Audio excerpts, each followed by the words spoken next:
3,97,500 కోట్లు, దాదాపుగా 4 లక్షల కోట్లు. అసలు ప్రభుత్వము రేవంత్ రెడ్డి ఇప్పటి వరకు ఈ సదస్సు ఎన్ని లక్షల కోట్లు మేము పెట్టుబడులు సాధిస్తాము అన్న ఒక అంచనా ఇప్పటి వరకు ఈ అంచనాను ఏ ఒక్క నాయకుడు కానీ చెప్పలేదు, ప్రభుత్వంలో ఉన్న ఏ మంత్రి చెప్పలేదు, ముఖ్యమంత్రి చెప్పలేదు, సో అధికారులు చెప్పలేదు. కానీ ఈరోజు ఇది పొద్దుగాల చూడగానే 3,97,500 కోట్లకు పెట్టుబడుల ధమాకా వచ్చింది. ఆల్రెడీ తొలి రోజులు పెట్టుబడుల ధమాకా. సో ప్రభుత్వంతో పలు కంపెనీలు ఎంఓయూలు కుదుర్చుకున్నాయి అన్నారు. ఈ సినిమా ఇది బాగానే ఉన్నది, ఇంత పెద్ద ఎత్తున వస్తే సంతోషపడాలిగా, నీ బాధ ఏంది, నీ దుఃఖం ఏంది అని అనొచ్చు. ఇక్కడ దుఃఖం లేదు, బాధ లేదు. అయితే సత్యం లెక్క ఉంటే ఎవరైనా సంతోషిస్తారు. కానీ అసత్యాన్ని సత్యంగా చూపెట్టాలనే ప్రయత్నం చేస్తేనే అది దాని యొక్క నిజాలు ఏంది అని తెలిపే ప్రయత్నం చేస్తాము. సో ఇది సత్యమా అసత్యమా మనం ఇక్కడ చూద్దాము. ఇదే ఒక ప్రభుత్వానికి ఒక పెద్ద ఇట్లాంటి ఒక ప్రతిష్టాత్మకమైన సదస్సు ఏర్పాటు చేసినప్పుడు ఆ సదస్సులో ఎన్ని పెట్టుబడులు వస్తున్నాయి, ఎన్ని కంపెనీలతో ఒప్పందాలు జరిగినాయి, ఆయా కంపెనీల యొక్క చరిత్ర ఏంది, ఆయా కంపెనీల ద్వారా వచ్చిన పెట్టుబడులు ఏంది, ఆ పెట్టుబడుల వల్ల వచ్చే ఉపాధి ఉద్యోగాలు ఎంత, అంటే డైరెక్ట్ ఎంప్లాయ్మెంటు, ఇండైరెక్ట్ ఎంప్లాయ్మెంటు, దీని ద్వారా ఎంత ఉద్యోగాలు వస్తాయి, ఎంత ఉపాధి వస్తుంది, తద్వారా రాష్ట్రానికి ఎంత మేలు జరగబోతుంది, ఎన్ని సంవత్సరాల పీరియడ్లో ఇదంతా జరుగుతుంది అని ఒక లెక్క ఉంటుంది. ఏ కంపెనీ అయినా ప్రభుత్వంతో ఒక ఒప్పందం ఎంఓయూ చేసుకుంటే ఇన్ని విషయాలు ఇవన్నీ ఉంటాయి. సో ఈ అన్ని విషయాలను ఎవరు చెప్తారు? ఆ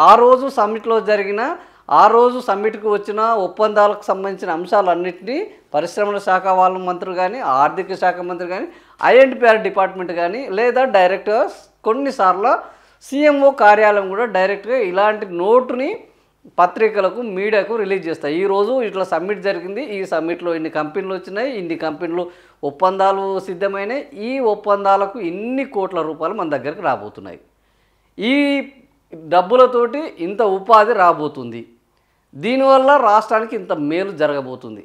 ఇట్లాంటి అనేక విషయాలు చెప్పాల్సింది అధికారికంగా ఎవరు అంటే ప్రభుత్వం. ఎందుకంటే ఇది ప్రభుత్వ కార్యక్రమం, ఇదేదో చాటుమాటు వ్యవహారం కాదు, ఇదేదో దీంట్లో సీక్రెట్ జర్నలిజం చేసేది లేదు, ఇది ఇన్వెస్టిగేషన్ జర్నలిజం అసలే కాదు. సో ఇలాంటి దాంట్లో 3,97,500 కోట్లు వచ్చినాయని ఇక్కడ మనం చూస్తే అవపడ్డది. వాస్తవానికి ప్రభుత్వం ఇచ్చిన దాంట్లో చూస్తే మనం మిగతా పత్రికల్లో ఎక్కడ చూసినా కూడా మనకు అవపడుతుంది ఏంటంటే 2,43,000 కోట్ల ఇన్వెస్ట్మెంట్, తొలి రోజు 35 కంపెనీలు. సో ఇది 2,43,000, అది 3,97,000, అంటే దాదాపుగా 1,50,000 కోట్ల తేడా ఏంది ఒక పత్రికకు ఇంకొక పత్రికకు. సరే ఇది వీళ్ళ లెక్క, అది వాళ్ళ లెక్క అనుకుందాం, ఇంకో పత్రికలో చూద్దాం ఏమున్నదో. ఈ పత్రిక ఇది మన దిశ పత్రికలో చూస్తే ఇందులో కూడా ఏముందంటే 2,43,000 కోట్ల రూపాయలు. సో ఇందులో కూడా ఒకటే ఏంటంటే ఇది అది రెండు ఒకటే పద్ధతిలో కలిసి చేసినాయా అని అనుకుందాము. సరే మూడో పత్రిక ఏమన్నా చూద్దాం. ఈ మూడో పత్రిక చూస్తే గిన్నెలో కూడా ఏముందంటే తొలి రోజు పెట్టుబడులు 2,43,000 కోట్లు. సో ఇట్లా మనం ఏ పత్రిక చూస్తే దాదాపుగా అన్నిట్లలో మనకు ఏం కనబడుతుంది అని అంటే మొదటి రోజు పెట్టుబడులు 2,43,000 కోట్ల పెట్టుబడులు అనేది మనకు ఏ పత్రిక చూసినా స్పష్టంగా అవపడుతున్నాయి. ఇట్లా ఒక్క ఈనాడులో తప్ప ఏ పత్రికలో ఈ లెక్క లేదబ్బా. ఈ లెక్క మరి ఈనాడుకి ఎక్కడి నుంచి వచ్చింది? ఎందుకంటే మనం మొదటి రోజు నుంచి అనుకుంటున్నాం. సో గ్లోబల్ సమ్మిట్ అనగానే ఈనాడు పత్రికలో మొదటి రోజు నుంచి $3 ట్రిలియన్ ఎకానమీ సాధ్యమే, $1 ట్రిలియన్ ఎకానమీ సాధ్యమే. సో ఈ విజన్ డాక్యుమెంట్ని తయారు చేసిన వాళ్ళు ఎక్స్క్లూజివ్ ఇంటర్వ్యూలు చేయడము, ఈ విజన్ డాక్యుమెంట్ తయారు చేసిన వాళ్ళ యొక్క అభిప్రాయాలను తీసుకోవడము, ఈ సమ్మిట్కు మూల ఎవరైతే వ్యవహరిస్తున్నారో వాళ్ళ యొక్క ఇంటర్వ్యూలు చేయడము, ఇట్లా ఒక పద్ధతి ప్రకారము ఈ గ్లోబల్ సమ్మిట్ని బాగా హైప్ ఇచ్చే కార్యక్రమం. ఈ గ్లోబల్ సమ్మిట్ ద్వారా తెలంగాణ యొక్క దిశ మారబోతుంది అన్న ఒక అభిప్రాయాన్ని జనాల్లో క్రియేట్ చేయడానికి పత్రికలో పెద్ద ఎత్తున వార్తలు రావడం జరిగింది. మనం ఆల్రెడీ అనుకున్నాం ఇదేదో ఒక ప్లాంటెడ్గా జరుగుతుంది అని.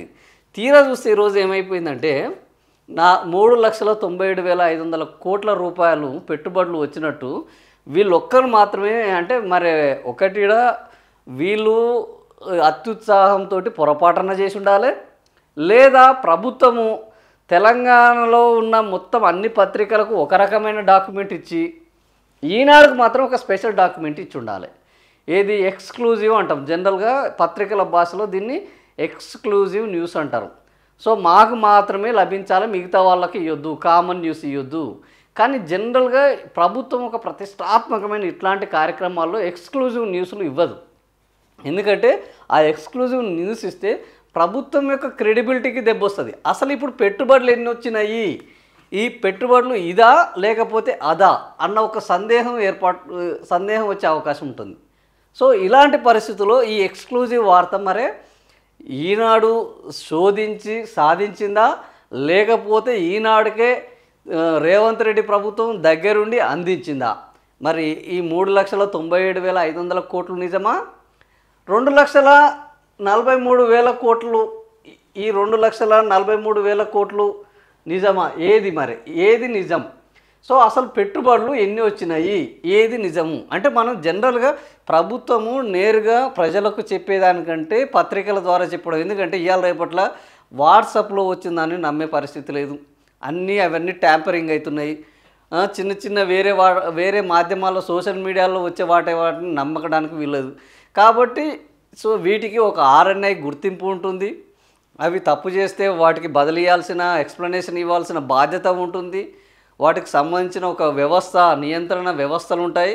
సో కాబట్టి పత్రికలలో ఒక వార్త వచ్చింది అంటే దాన్ని జనాలు ఇంకా నమ్ముతున్నారు. ఎస్, ఇందులో కొంత ఎజెండా ఉన్నప్పటికీ ఎంతో కొంత నిజం ఉండి ఉంటుంది అనేది. మరి ఈడ చూస్తేనేమో 2.5 లక్షల కోట్లు అన్నారు, వాళ్ళు చూస్తేనేమో 4 లక్షల కోట్లు అన్నారు, వీళ్ళు చూస్తే 4 లక్షల కోట్లు అన్నారు. మరి ఎన్ని లక్షల కోట్లు వచ్చినాయి? అసలు మొదటి రోజు ఈ గవర్నమెంట్ పెట్టుకున్న లక్ష్యం ఏంటంటే 1,00,000 కోట్లు పెట్టుబడులు మాకు ఆల్రెడీ సిద్ధమైనవి, ఇంకా కొన్ని కంపెనీలు మాతోటి చర్చల్లో ఉన్నాయి, అవన్నీ కూడా ఫ్రూట్ఫుల్ అయితే 2 లక్షల కోట్లు ఈ గ్లోబల్ సమ్మిట్ ద్వారా తెలంగాణ రాష్ట్రానికి పెట్టుబడులు వచ్చే అవకాశం ఉన్నది అని ముఖ్యమంత్రి కానీ మిగిలిన ఆర్థిక శాఖ మంత్రి కానీ మిగిలిన వీళ్ళు పదే చెప్పింది ఏంటంటే 1,00,000 కోట్లు ఇది, ఇంకో 1,00,000 కోట్లు రాబోతుంది, 2 లక్షల కోట్లు వీళ్ళ ఉద్దేశం. సో ఈరోజు ఏమైంది? సో మిగిలిన అన్ని పేపర్లో చూస్తే 2.43 లక్షలు మొదటి రోజు వచ్చినది. సో అంచనాలను మించి ఇంకో 50,000 కోట్లు వచ్చినది. సో ఇది జరగడానికి అవకాశాలు చాలా ఎక్కువగా ఉంటాయి, జరగడం తప్పు కూడా కాదు. మనం కూడా దాన్ని ఆహ్వానించాలి, అభినందించాలి. ఎందుకంటే ప్రభుత్వము తక్కువ చెప్పి ఎక్కువ టార్గెట్ని రీచ్ కావడం జనాలకు కూడా నమ్మకం ఉంటుంది. ఎందుకంటే ఎక్కువ చెప్పి తక్కువ అయితే ఇట్లనే విమర్శిస్తారు, ఇట్లనే అపహాస్యం చేస్తారు, ఓ అంతన్నారు ఇంతన్నారు అసలు ఏం లేదంటారు అనే ఉద్దేశం అయ్యి తక్కువ చెప్పి ఎక్కువ రీచ్ కావచ్చు. 2 లక్షల కోట్లు అనుకున్నారు, 2.5 లక్షల కోట్లు వచ్చినాయి. ఈరోజు కూడా ఇంకా గ్లోబల్ సమ్మిట్ 2వ రోజు కొనసాగబోతుంది. అసలు ఈరోజే తెలంగాణ విజన్ డాక్యుమెంట్ ఏంది, 2047 నాటికి తెలంగాణను ఏ రంగాల్లో ఎంతెంత మేర అభివృద్ధి చేయాలనుకుంటున్నారు, ఈ $3 ట్రిలియన్ల ఎకానమీని ఏ విధంగా సాధించాలనుకుంటున్నారు అనే అనేక విషయాలను ఈరోజు వెల్లడించబోతున్నారు. గిన్నిస్ బుక్ రికార్డు పొందే డ్రోన్ షోలు, సాంస్కృతిక కార్యక్రమాలు, తెలంగాణ రుచులు, అనేక సెషన్లు. ఈరోజు ఇంకా 2వ రోజు ఇంకా పండగ ఉన్నది. ఈరోజు ఏది గ్లోబల్ సమ్మిట్ పండగ. కానీ ఈరోజు ఇంకా కొన్ని పెట్టుబడులు కూడా రావాలని మనం కూడా కోరుకోవాలి వాస్తవానికి. ఎందుకంటే తెలంగాణ ప్రజలు, తెలంగాణ ప్రభుత్వంలో ఎవరు ఉన్నా తెలంగాణ రాష్ట్రము అభివృద్ధి చెందాలి, తెలంగాణ రాష్ట్రము అభివృద్ధి చెందడం ద్వారా ఆ ఫలాలు తెలంగాణ ప్రజలకు అందాలి. సో ఇది అందరి ఉద్దేశం ఉండాలి. ఈ ఉద్దేశానికి అందరూ సహకరించాలి, మనం కూడా అదే పద్ధతిలో వివరించాలి. కానీ ఇక్కడ జరుగుతుంది ఏంటంటే ఉద్దేశాలు సరైనవా, ఉద్దేశాల్లో నిజాయితీ ఉన్నదా, చెప్పే మాటల్లో నిజం ఉన్నదా అన్నప్పుడు ఇట్లాంటి అనుమానాలు వస్తాయి.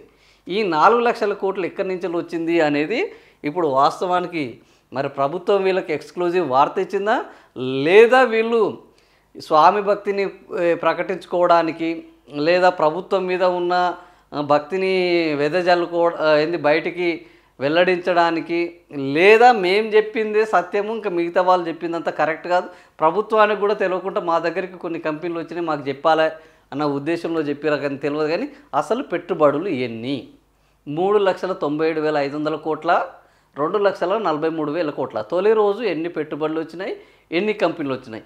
ఈ రకమైన సందేహానికి తావిస్తున్నది ఎవరు అనంటే ఈరోజు పత్రికలు కాదు, ప్రభుత్వమే ఇస్తున్నది. సో మరి పత్రికలకు వీళ్ళు ఎందుకంటే పెద్ద ఎత్తున నివేదికలు ఇచ్చారు.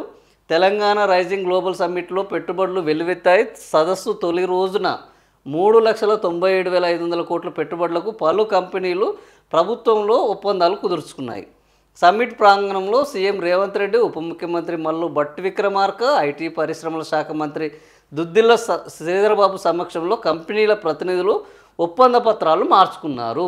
ఈ సందర్భంగా సీఎం రేవంత్ రెడ్డి మాట్లాడుతూ నిన్న ఆయన చెప్పిన డాక్యుమెంట్ గురించి రాశారు. సో ఈ రకంగా వీళ్ళు మొత్తానికి మరి ఈ రోజు రేపు కలిపి వీళ్ళు రాశారా? ఈ రోజు దగ్గర తొలి రోజు అన్నారు మళ్ళా. సరే తొలి రోజు పెట్టుబడులు ఇదంటే రెండో రోజు పెట్టుబడులు కూడా రాసాము అని అంటే ఓకే అనుకోవచ్చు. కానీ తొలి రోజు పెట్టుబడులు, సో పెట్టుబడులు ఎంత, నిజంగానే ఈ పెట్టుబడులు వచ్చినాయా, ఈ పెట్టుబడుల్లో ఉపాధి ఉద్యోగము లభించే అవకాశం ఉందా? ఎందుకంటే ముఖ్యమంత్రి రాగానే దావోసు పర్యటనకు పోయి వచ్చాడు, సింగపూర్ పోయి వచ్చాడు, మలేషియా పోయి వచ్చాడు, లక్షల కోట్ల పెట్టుబడులు వస్తున్నాయన్నారు. కానీ నాకు తెలిసి ఈ లక్షల కోట్ల పెట్టుబడులు ఎక్కడ పోయినాయో తెలియదు, ఏం జరిగిందో తెలియదు.